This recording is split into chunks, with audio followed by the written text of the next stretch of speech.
रीवा परिवहन विभाग या फिर ये कहें मध्य प्रदेश का पूरा परिवहन विभाग जो अक्सर अपने क्रियाकलापों के लिए चर्चाओं का विषय बना रहता है।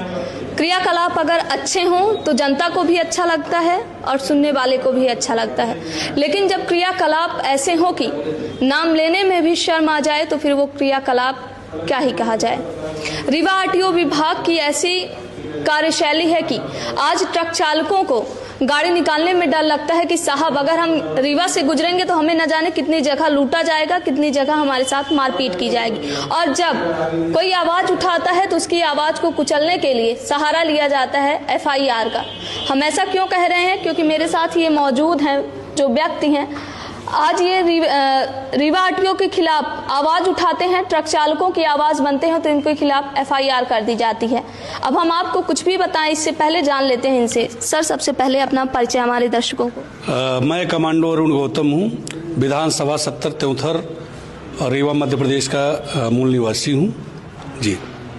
सर, आरटीओ के खिलाफ अक्सर आपको देखा जाता है कि आप आवाज़ उठाते रहते हैं और एक बार आपका वीडियो भी काफ़ी वायरल हुआ जिसमें आप कथित तौर पर कहते हुए नजर आ रहे थे कि भागो भागो पकड़ रहे थे, क्या था मामला?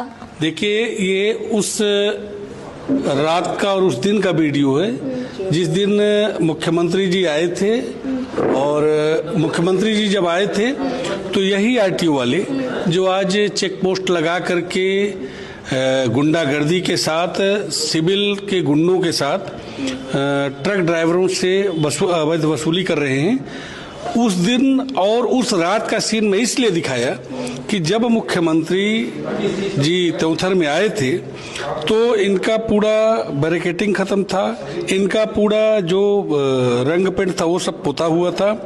मतलब ये लग रहा था कि कुछ है ही नहीं, ये लगता था कि यहाँ कभी वसूली हो ही नहीं रही है। तो वो सीन हमने वो वीडियो हमने अपलोड किया था। और आज वही चीज है जो चीज पहले जो चीज उस दिन हो रही थी, आज वही चीज है, आज वही चल रहा है। इसके लिए अभी भी एक वीडियो आप देखी होंगी कि 13 तारीख का घटना है, 13 तारीख के सारा चीज हुआ और हमने स्थल पर गया, वहां पर पकड़ा भी उनको, पकड़ के पुलिस पहले से मौजूद थी। पुलिस के हैंडओवर मैंने उन दोनों गुंडों को किया सरकार। और तो करने के बाद फिर ये बताइए कहाँ का मामला था पहले? ये सोहागी चेक पोस्ट का मामला है। सोहागी थाने में आपने उनको सुपुर्द किया होगा? सुपुर्द किया, सोहागी थाने वाले वहाँ पर थे और उनके हैंडओवर उसको मैं किया, सुपुर्द किया। हैंडओवर करने के बाद क्या हुआ? वो आरटीओ के लोग थे या दलाल? नहीं, दलाल थे। आरटीओ कैसे पता करते हैं कि वो दलाल हैं? कुछ पहचान होती है? जैसे आरटीओ के लोग वर्दी पहने रहते हैं, नेम प्लेट लगाए रहते हैं, तो जो पकड़े थे, जिनको आपने पकड़ा था, उनके पास कुछ वर्दी वर्दी थी? देखिए, हमारे से चूंकि हर एक व्यक्ति जुड़ा हुआ है तो आरटीओ से कुछ निकाले हुए पहले के जो गुंडे लोग थे उनको निकाल दिया गया है।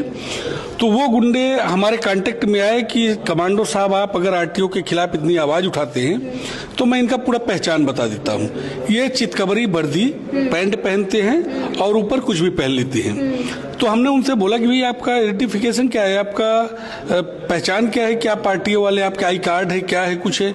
तो भागना शुरू कर दिए। आपने वीडियो में देखी होंगी कि एक ने भाग ही गया, एक नहीं 6 थे, 6 के 6 भाग गए। हमने 2 को तो पकड़ा, जिसको पकड़ा उसको छोड़ा, वो भाग गया। फिर दूसरे को जो इसमें बैठ करके आरटीओ की गाड़ी में ड्राइवर सीट में और बैग में पैसा ले रहा था, उसको हमने पकड़ा। अच्छा। और बड़ी बात यह है कि मेरे दिमाग में चीज आया कि मैंने थैले को उठाऊं और ले जाकर के थाने में जमा करा दूं। फिर मुझे ऐसा लगा कि भाई इनका सरगना रवि मिश्रा इसका मेन सरगना है। कौन है रवि मिश्रा? रवि मिश्रा टीएसआई हैं, अभी सस्पेंड अपने आप को करा करके और सिर्फ रैकेट मतलब क्या बोलते हैं आपका गुंडा टैक्स का एक रैकेट चला रखा है कि अवैध वसूली कैसे हो। तो वो सिर्फ सस्पेंशन के नाम पर 4 बॉर्डर और 3 उड़नदस्ता। रवि मिश्रा का भी मैं आपको बता दूं कि ये 10 साल की नौकरी में अरबों रुपए कमाया है और इसके तरफ अच्छा, ये बताइए कौन से 4 चेक पोस्ट हैं जहाँ पे आरटीओ द्वारा दलाली की जाती है? आरटीओ रहते हैं क्या? मनीष त्रिपाठी आरटीओ हैं, तो क्या वो रहते हैं या फिर कोई और रहते? टीएसआई भी नहीं रहता। अच्छा, टीएसआई भी नहीं रहता। आरटीओ की तो आप बातें छोड़ दीजिए। तो फिर रहता कौन है वहाँ पे? कोई अधिकारी होते हैं? ये होम गार्ड दे रखे हैं। होम गार्ड जो थाने को होम गार्ड होते हैं, थाने को होम गार्ड रहते हैं। 3-4 होमगार्ड रहते हैं और वो होमगार्ड इसलिए रहते हैं कि हमारे जैसे व्यक्ति जब जाके आवाज उठाएं तो एफआईआर हमारे ऊपर कैसे शासकीय काम में व्यवधान उत्पन्न करना, 353 का मुकदमा कैसे लिखा है, लूटपाट का मुकदमा कैसे लिखा है, ये तो वो भी फाड़ देते हैं जो इनका सरकारी दस्तावेज होता है। अब हम तो उससे बच गए चूंकि पूरा शासकीय काम में बाधा वाली बात आ रही है, तो आपने पूछा नहीं कि हम शासकीय काम में बाधा डाल रहे हैं, लेकिन जो अन्य लोग हैं, जैसा आप खुद कह रहे हैं कि रोका जाता है ट्रक चालकों को, तो जो होमगार्ड होते हैं वो रोकते हैं या फिर जो अन्य लोग होते हैं वो रोकते हैं? नहीं, होमगार्ड नहीं रोकते। जो सिविल के इनके गुंडे होते हैं जो इन्होंने पालतू पाल रखे हैं वो रोकते हैं और वही पैसा भी लेते हैं। होमगार्ड से कोई मतलब नहीं रहता उनसे। तो मैंने उस दिन पूछा कि भाई आप लोग क्या करते हैं, तो बोला साहब हम क्या करें, हमारा इसमें कोई रोल ही नहीं, अगर हम कुछ बोल देंगे तो हम सस्पेंड हो जाएंगे, हमको हटा दिया जाएगा। तो वहां पर जो सिविल वाले रहते हैं, और आपने जितना भी वीडियो अभी तक देखी होंगी, सिविल का ही व्यक्ति वसूलता है। मैं सरकार को बताना चाहता हूं आपके चैनल के माध्यम से कि यदि अगर कोई व्यक्ति किसी से 100 रुपए राह चलते हुए ले ले तो उसके ऊपर आप 386, 384, 393 का मुकदमा कायम करते हैं। और एक जो आरटीओ के नाम पर खुलेआम लाखों रुपए वसूल रहा है और अगर कोई व्यक्ति उसके खिलाफ आवाज उठाता है तो आप उसके ऊपर मुकदमा कायम करा देते हो। अच्छा, जब आप मुकदमा आपके ऊपर कायम हुआ तो आपने पूछा नहीं कि मैंने क्या शासकीय काम में बाधा डाला, क्या कारण है?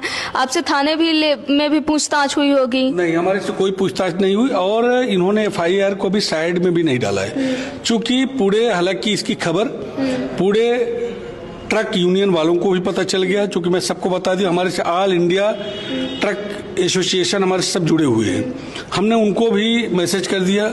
और कांग्रेस पार्टी के जो हमारे वरिष्ठ नेता हैं, आदरणीय दिग्विजय सिंह राजा साहब, आदरणीय जीतू पटवारी जी और आदरणीय मुकेश जी जो कि मीडिया प्रभारी हैं, सलाहकार हैं, हमने सबको बता दिया, उन्होंने ट्वीट भी करके डाला है। परंतु बड़ी बात यह है कि जब एफआईआर को भी हम लोग इंतजार कर रहे हैं कि एफआईआर साइड में करें, एफआईआर की कॉपी मिले, इसके बाद ठीक है हम कानूनी प्रक्रिया से गुजरेंगे, लेकिन अवैध वसूली तो नहीं होने देंगे। अच्छा, ये बताइए, जब ये पूरा क्रियाकलाप चल रहा है तो क्या आपने कभी आरटीओ से नहीं संपर्क करना चाहा? मनीष त्रिपाठी जी आरटीओ हैं, तो आपने कभी संपर्क नहीं करना चाहा कि सर इस पे रोक लगनी चाहिए, तो वो मिले क्या या फिर आप संपर्क ही नहीं किए? देखिए, मैं कई बार उनको फोन किया, अभी भी आप बोलिए मैं फोन करता हूँ, फोन उनका फोन उठता नहीं, फोन नहीं उठाते। दूसरा चीज, और जो रवि मिश्रा हैं तो उनकी बात मैं सुनता हूँ, व्हाट्सएप कॉलिंग करवाते हैं, वो भी जो उनके खास होते हैं उनसे व्हाट्सएप कॉलिंग में बात करते हैं। और ये आरटीओ जो आपके हैं ये तो फोन उठाते ही नहीं हैं। और सबसे बड़ी बात यह है कि क्या ये सरकार, क्या ये शासन प्रशासन अंधा, बहरा, गूंगा हो गया है? क्या आप लोग जो चैनल में चलाते हैं, जो ड्राइवर चीख चीख के चिल्लाता है कि मुझे डंडे से पीटा गया, मेरा मोबाइल तोड़ा गया, मेरे से 20,000 लिया गया, मेरे से 30,000 लिया गया, तो क्या उनकी आवाज, आपके चैनल की आवाज शासन प्रशासन नहीं सुन पा रही है? अच्छा, शासन प्रशासन की बात आ रही है, डिप्टी सीएम राजेंद्र शुक्ला यहाँ के हैं, कलेक्टर मैडम हैं, हर तरह के प्रशासनिक अधिकारी हैं, रीवा संभाग भी है, तो क्या लगता है क्यों नहीं सुनी जा रही है बात? बाकायदे वीडियो आ रहे हैं, फोटो आ रहे हैं, ट्रक चालकों की सिसकियां सुनाई दे रही हैं, तो अधिकारियों, जो जिम्मेदार लोग हैं, उनके कान में जूं तक नहीं रेंग रही है, क्या कारण है? कहीं